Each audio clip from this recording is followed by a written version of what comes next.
지난 주말 암호화폐 시장에서 시가총액이 약 2,500억 달러나 증발했습니다. 이런 장면이 나오면 시장에서는 늘 같은 말이 퍼집니다. 끝났다. 사이클이 꺼졌다. 이제 크립토는 끝장이다. 그런데요, 여기서 한 번만 진짜 중요한 질문을 던져봐야 합니다. 이게 정말 암호화폐 자체의 문제였을까? 아니면 암호화폐 바깥에서 벌어진 더 큰 힘, 즉 달러 유동성이 시장을 찍어 눌렀던 걸까? 오늘은 이 관점을 중심으로 왜 크립토가 망해서가 아니라 달러가 말라서 이런 하락이 나왔다는 분석이 나오는지 흐름대로 정리해 보겠습니다.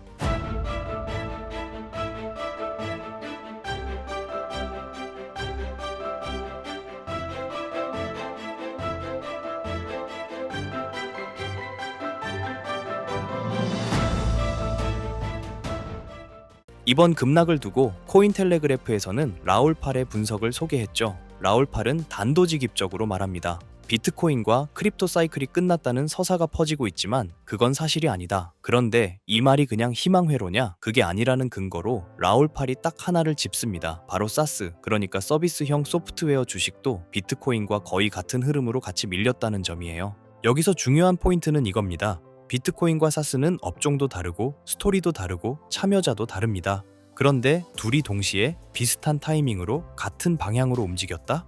그럼 특정 코인의 문제나 크립토 산업의 문제라기보다 그 위에 깔려있는 공통 원인을 의심하는 게 훨씬 합리적이죠. 라울팔의 결론은 이겁니다. 공통 원인은 유동성이다. 라울팔은 비트코인과 사스를 한 번에 묶어서 이렇게 설명합니다. 둘 다 장기 듀레이션 자산이다. 이 표현이 조금 어렵게 들릴 수 있는데 쉽게 풀면 이렇습니다. 지금 당장 눈앞의 실적이나 금리와 유동성 변화에 굉장히 민감합니다. 돈이 넉넉하게 풀리고 시장이 미래에 베팅해도 되는 분위기일 때는 이런 자산들이 강하게 달립니다. 반대로 달러 유동성이 말라가고 시장이 갑자기 지금 현금이 더 중요해 모드로 바뀌면 가장 먼저 맞는 쪽이 이런 장기 자산이에요. 그래서 라울팔은 이렇게 보는 겁니다. 비트코인만 무너진 게 아니라 사스도 같이 무너진 걸 보면 이건 특정 산업의 사고가 아니라 거시 유동성 환경이 흔들린 거다. 여기서부터는 왜 하필 지금 유동성이 빡빡해졌냐로 들어갑니다. 라울팔이 제시하는 큰 그림은 이래요. 시장에 들어갈 수 있는 돈이 무한정 많지 않은데 그 제한된 돈이 어디로 빨려 들어가면 상대적으로 위험한 자산 쪽은 먼저 비게 된다. 그가 먼저 지목한 건 금 가격 급등입니다. 최근 금이 강하게 올라가면서 시장의 한계 유동성, 즉 여유 자금이 금으로 흡수됐고 그 결과 상대적으로 위험 자산인 비트코인과 사스가 먼저 조정을 받았다는 논리죠. 그리고 여기에 더해 유동성을 압박하는 구조적인 요소들도 같이 언급됩니다. 첫째, 미국 정부 셧다운 이슈. 이런 이벤트가 나오면 시장은 본능적으로 방어적이 됩니다. 현금 선호가 올라가고 위험 자산으로 갈 돈이 줄어듭니다. 둘째, 진짜 핵심은 이거예요. 미연준의 영래포 RRP가 2024년에 이미 소진됐다. 그리고 재무부 일반 계정 TGA 재건이 과거처럼 완충 역할을 못한다. 이 부분이 중요하니까 아주 쉽게만 설명할게요. 예전에는 정부가 계정 TGA를 채우는 과정에서 시장에서 돈이 빨려 들어가도 영래포 RRP 같은 완충 장치가 있어서 충격이 덜했단 말입니다. 그런데 지금은 영래포가 이미 바닥이 나버린 상태라 TGA를 재건하면 그게 그대로 순수한 유동성 흡수로 작동한다는 거예요. 즉 같은 재무부 행동이라도 시장이 느끼는 체감은 훨씬 더 빡빡해질 수 있다는 주장입니다. 여기에 또 하나의 서사가 붙습니다. 차기 연준 의장이 맵하면 어떡하냐, 금리 인하 늦어지는 거 아니냐. 원문에서는 BTS의 제프 메이가 케빈 워시가 예상보다 매파적일 수 있다는 우려를 언급했죠. 즉 시장이 금리 인하가 늦어질 수 있다는 공포를 가격에 반영했다는 해석입니다. 그런데 라울팔은 반대로 봅니다. 차기 연준 수장이 누가 되든 기본 전략은 금리 인하다. 그리고 그는 더 나아가서 워시가 오히려 앨런 그린스펀 시절처럼 AI 생산성 같은 요인을 근거로 완화적 기조를 가져갈 가능성을 얘기합니다. 게다가 라울팔은 도널드 트럼프와 스콧 베센트 같은 조합이 은행 시스템을 통해 유동성을 공급하는 구조로 갈 수 있다고 보고 있어요. 정리하면 시장이 공포를 느끼는 건 이해하지만 그 공포가 장기 추세를 뒤집을 만큼의 결정타냐에 대해서는 라울팔은 아니라고 보는 겁니다. 그럼 이번 유동성 압박이 시장에 어떻게 찍혔느냐? 원문에 있는 숫자들을 연결해서 보면 그림이 더 선명해집니다. 비트코인은 주말 고점이 약 84,000달러 수준에서 76,000달러대로 빠지며 단기간에 두 자릿수 하락을 보였다는 내용이 나오죠. 이더리움도 2,200달러대까지 밀리며 하루 기준으로도 큰 폭의 하락이 언급됩니다. 그리고 전체 암호화폐 시가총액도 약 3조 달러에서 2.66조 달러로 축소됐다고 정리돼 있어요. 이때 급락장에서 늘 같이 나오는 게 있습니다. 바로 강제 청산. 주말 동안 청산이 크게 터졌고 연속적으로 누적 청산이 쌓이면서 레버리지가 먼저 무너지고 그게 다시 가격을 밀어버리는 전형적인 유동성 쇼크 패턴이 만들어졌다는 설명이죠. 미결제 약정이 크게 줄고 파생시장 포지션이 정리되는 모습도 포함되어 있습니다. 다음은 온체인 쪽입니다. 원문에는 센티먼트 자료를 인용해서 대형 보유자들이 비트코인을 일부 매도했다는 흐름이 들어가죠. 그리고 거래소 흐름, 저가 매수세가 확실하게 들어왔다는 신호가 아직 강하지 않다는 뉘앙스도 있습니다. 이 말은 뭐냐면요. 반등은 언제든 나올 수 있는데 그 반등이 추세 반전이 되려면 결국 누군가가 이 가격이면 담겠다는 매집이 붙어줘야 합니다. 그런데 그 강한 매집 신호가 뚜렷하지 않으면 반등이 나오더라도 힘이 약할 수 있다는 경고로 읽을 수 있죠.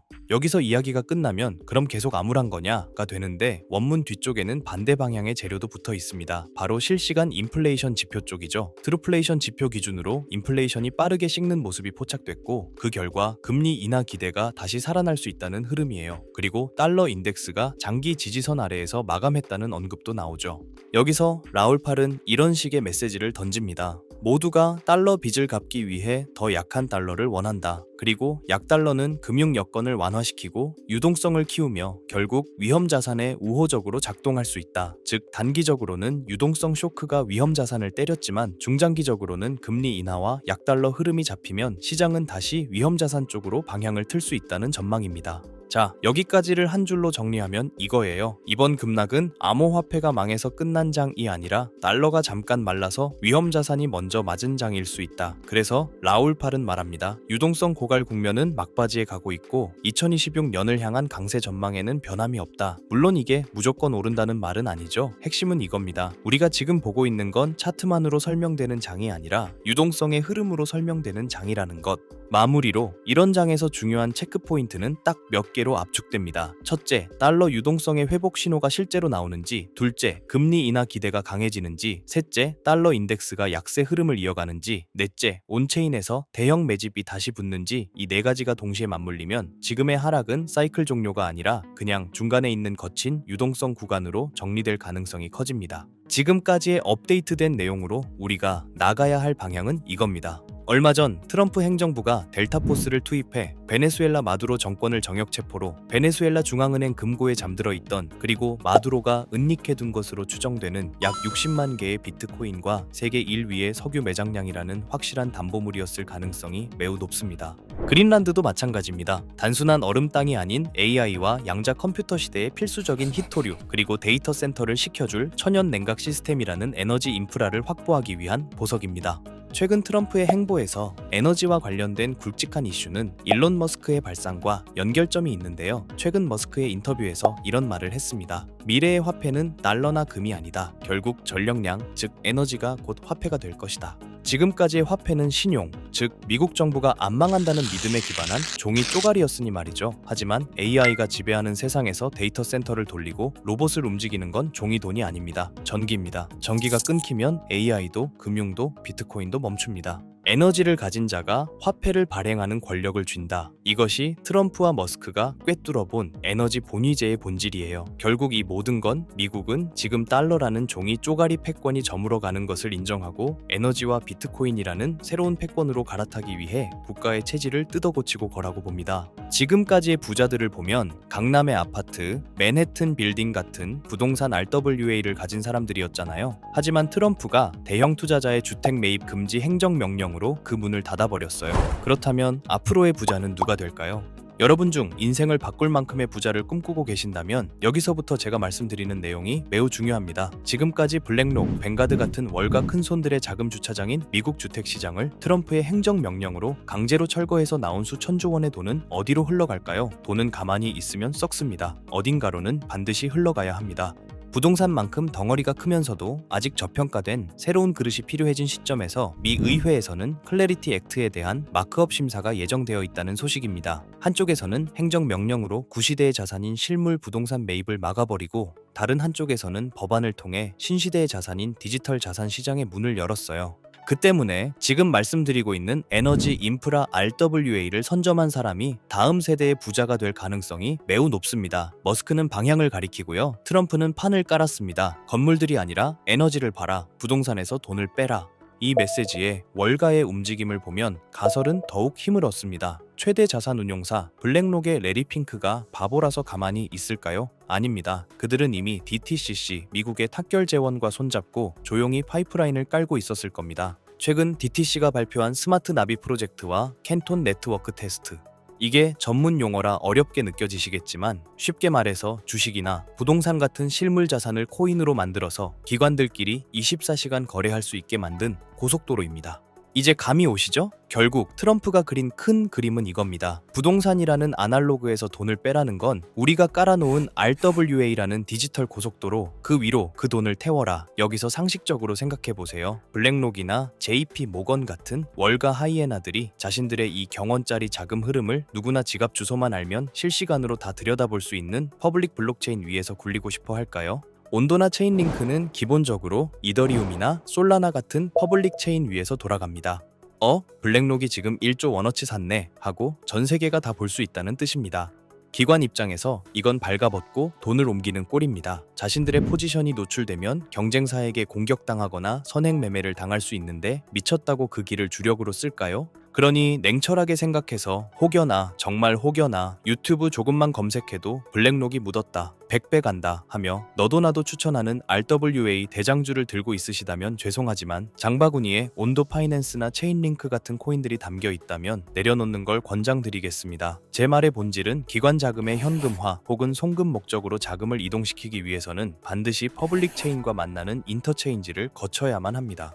즉, 기관의 프라이빗 장부와 우리가 쓰는 퍼블릭 블록체인을 기술적으로 그리고 법적으로 연결해주는 유일한 연결고리. 그러면서도 머스크가 강조한 에너지 데이터까지 처리할 수 있는 미들웨어 코인. 이걸 이야기 드리는 건데요. 티커 세 글자를 딱 찍어드리면 속이 시원하시겠죠? 하지만 저는 리딩방이 아닙니다. 여러분께 고기를 잡는 그물을 드릴 거고 기관들의 비밀 문서와 머스크의 발언을 종합했을 때 이 히든 코인은 반드시 다음 세 가지 조건을 충족해야만 할 것입니다. 첫 번째 조건, 기관의 자금은 캔톤 네트워크라는 자기들만의 지하 벙커에 숨어 있습니다. 모건 스탠리가 비트코인, 이더리움 다음으로 솔라나 신탁을 준비하고 있죠. 이게 무슨 신호일까요? 기관들이 캔톤 네트워크 지하에서 굴리던 자산을 밖으로 빼낼 때 가장 선호하는 출구가 바로 솔라나 생태계가 될 가능성이 높다는 뜻입니다. 즉, 여러분이 찾아야 할 코인은 이더리움 계열의 느려 터진 구형 모델이 아니라 기관들의 고속 거래를 감당할 수 있는 솔라나 기반의 인프라 안에 숨어 있을 확률이 매우 높습니다.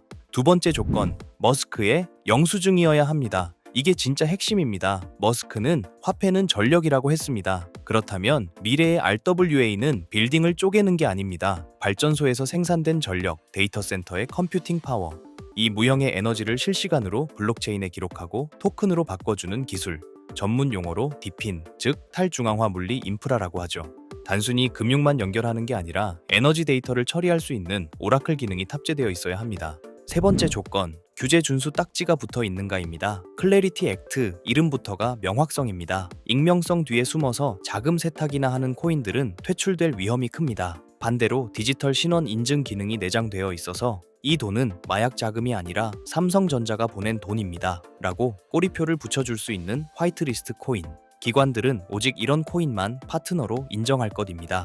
이 세 가지를 듣고 아직 어떤 코인인지 감이 잘 안 오는 분들, 그래서 지금 그게 뭐냐고 여쭤보고 싶으셨죠? 하지만 제가 공개적인 유튜브 영상에서 덜컥 그 이름을 언급해버리면 어떤 일이 벌어질까요? 그 피해는 또 다른 일반인, 저희 구독자님들이 받을 수 있습니다. 다시 말씀드리지만 저 김도현은 이 채널이 구독과 좋아요로 커지는 것에 도움을 주신 구독자님에게 감사한 마음으로 도움을 드렸으면 드렸지 단연코 회원비, 멤버십 가입을 목적으로 연락드리지 않습니다. 이런 저의 선행을 반대로 악이용의 정보 공유를 빌미로 문자를 받아서 돈을 받고 알려준다는 식의 질이 나쁜 사칭 사기로 피해를 입으실 뻔한 분들이 있어요. 이런 범죄자들의 위험으로부터 간절한 도움이 필요한 구독자님들에게 정보가 잘 전달될 수 있도록 제가 직접 검토할 거고요.